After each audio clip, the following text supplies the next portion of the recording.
I'm going to be talking to you today a little bit about how do you start a journey in looking at the future of technology. And the place I'm going to start is with technology itself. Now, technology is just an enabler. It allows you to do things you want to do. And it also allows you to do the things you can do. And the most important thing is to try and figure out which one of those it is. Is it something you can do for its own sake, or is it something you need to do? So I'm going to look at the shapes of technology and starting off by thinking about technology itself changing to see if we can look for broad patterns that will help us to figure out the sorts of things we ought to be doing in learning and teaching. All of our technologies allow us to do certain things. They make shapes, they create patterns in our world. And there is a sense in which that everything is a kind of technology from this perspective. So something like a tutor group is a kind of technology. It's a collection of things that we've artifacted up to create things, to make things happen. So whilst we tend to focus on little things as technologies, devices, like a pencil is a very good technology. It's very robust, it's very reliable, and you know what it does.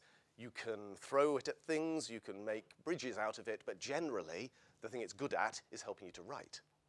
So when you think about the rooms and the spaces we create, lecture theatres can be thought of as things that are very good at creating this sort of thing, like lectures.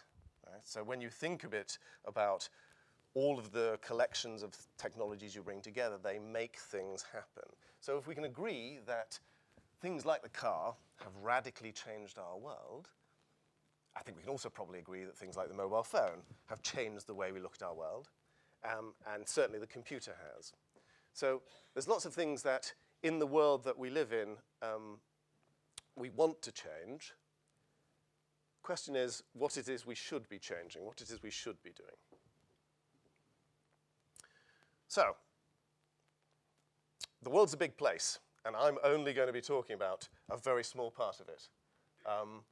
In our technological world, which is the world primarily that has clean water, and the world that we live in at the minute, there are lots of new things that we can use to make the world a better place. So for example, cloud computing is now something we can distribute resources amongst very powerful computers and not even know where our things are anymore. We can use tablets and mobile phones to do all sorts of things, and you'll hear some of the things that you can do with these devices in the other presentations. I'm going to pick a few of the things that technology is changing for us and look a little bit further into the future, perhaps, about what they can allow us to do. So first thing, I thought I would cheat by asking a provocative and difficult question, and then I will answer a simple and not provocative question. So, provocative question, what do you really want to do with technology that you ought to try to do in 2015? And my answer is, if only we could change the nature of how we assess people. Because assessment is the one thing that we do and do very, very badly. So, provocative question, interesting to think about.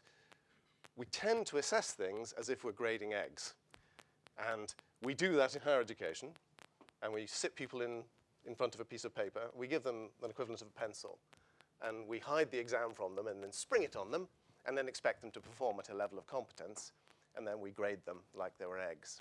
And because we do that in higher education, we end up forcing everybody else underneath education to do it as well. So provocative and difficult question, because you probably don't agree with that.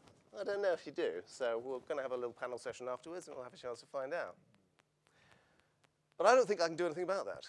I look at what technology allows us to do, and I can't see how I can make the change we need to make. So, interesting question. Answer, I can't.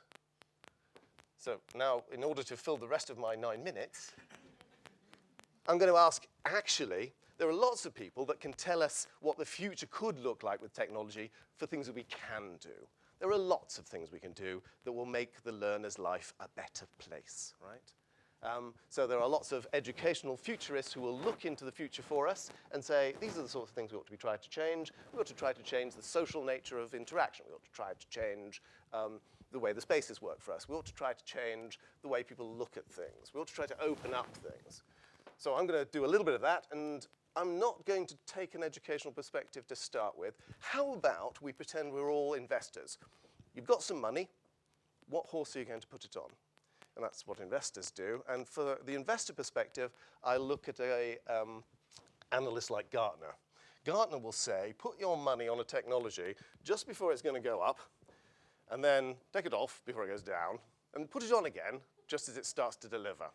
So in Gartner's world, we see a nice picture of cool things that are going to be changing our world. Now, Gartner actually do a picture on education, but I'm not going to look at that in particular. I'm looking at technology. Remember, we're going to start this presentation with thinking about what technology ought to do. So obviously, you know, bioacoustic sensing or quantum computing, those are things you ought to be investing in. If you've got the pennies, stick them on there because they're just about to shoot up.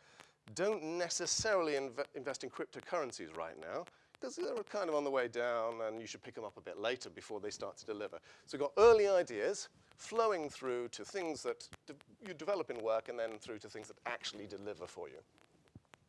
So most of those things probably don't make much sense to you. And they don't make much sense to me either. So let's take away the things that don't really appear to have much to do with a future of learning.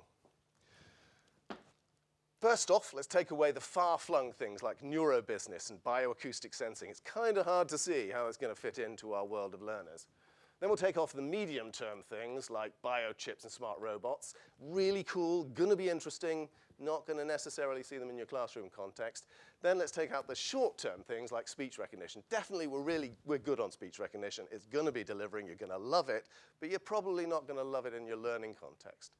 Everything that's left in that picture is something not only you should invest in, because actually at some point it will deliver for you, but if you're smart, you'll deliver on the ones that are going up, right? And then you'll telematics, consumer telematics, definitely going to be working for you really soon, and so on and so on. Now, these are the things we're working on, and let's have a look at some of them. Now, let's look at them in broad groups. If you're an innovator, you're probably most interested in the technologies that are the most ready, because they're delivering real value to you, or the technology that can become the most ready in a short period of time, 3 to 5 years.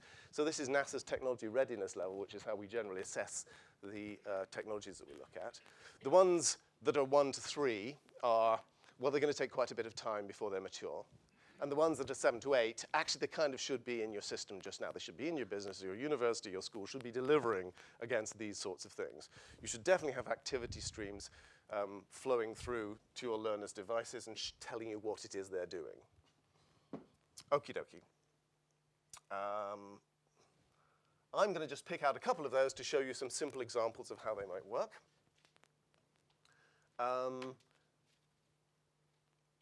This is a project that we're working on in blue-collar learning. So these are learners in a workplace. They're in a helicopter factory, they're in a furniture factory, and they're in a fabrics factory. They're working in a context, and we're using technology to make their learning much more effective. All of those technologies are part of that world. There's a lot of data. They're wearing some things. They're quantifying the nature of their learning experience around themselves. There are streams of activities that the servers are picking up about what they're doing and measuring and changing. And we're also augmenting that experience. This chap, for example, is in a German fabrics factory. He's about to set up a weaving machine. And he's wearing some Epson glasses, and they're powered by a little Android phone that's in his pocket that's receiving instructions from the learning management system about what he should be working on and imposing those things in front of them. So very quickly, I'll show you how that sort of works. It's a project called Tell Me. It's very big, a lot of partners, complex scenario. So we're seeing a very quick, only going to give you about 40 seconds of this. So as you're looking around, the camera that's in the glasses that you're looking through is detecting what you're looking at. If what you're looking at is something the activity stream says you should be looking at, it gives you some instruction and some advice about it. It tells you how to set the various parts of the machine, how to unscrew things to change the settings, what not to do in order to break the production line, what not to press in order to not kill yourself or have your hand chewed off. This guy's a pro, so he's working very fast, and that's good because it's a very quick video. And as you can see, elements of instruction, sometimes you're seeing him and sometimes you're seeing the instruction being imposed upon him. This is the sort of thing for anybody who's tried to use an iPhone to fix a washing machine when they're crawling around inside of it, because there's a really useful video on YouTube that helps you, which was my last weekend, by the way, will say, as soon as you've got this in front of you, it makes your life as a learner so much more powerful, so much more useful. And in some contexts, like the helicopters scenario that we use, it's critical. You can't leave the spanner in the helicopter engine or people will die. And if something is helping you to do that as you're working, then that's really, really cool. Now, this is a complex scenario. It's not quite cooked yet, so in terms of my curve, it's a little early in the curve. Now, let's look right down to the end of the curve to see how that technology can be working today for a user. And we have released today some new technologies from the Open University that let that augmented reality come into your home. So this beautiful undergraduate prospectus hits the mat. It tells you what you can do if you're an Open University student. You pick up your iPad and download OU Alive from the Apple Store and start to look through at this and start to see things popping out at you. For example, if you're studying science at the Open University, you might want to know that beautiful thing called Rosetta that we flew past and landed something on a rock had these wonderful wings. You can unpack them, pick out Philae, and splat it down on the page. Now, actually, inside that, there's some real complex learning. But this is just showing you some of the fun to start to think a bit about how you can make learning really start to unpack and come to life. You can go home and you can do that. And by the way, over drinks, you can come and have a play if you haven't got your own iPad. If you've got your own iPad, get an OU brochure, sign up as an OU student, and learn how to do science. OK, there's lots of stuff that needs to change in 2015, and there's lots of stuff that will change in 2015, and we can be part of that journey. Thank you very much.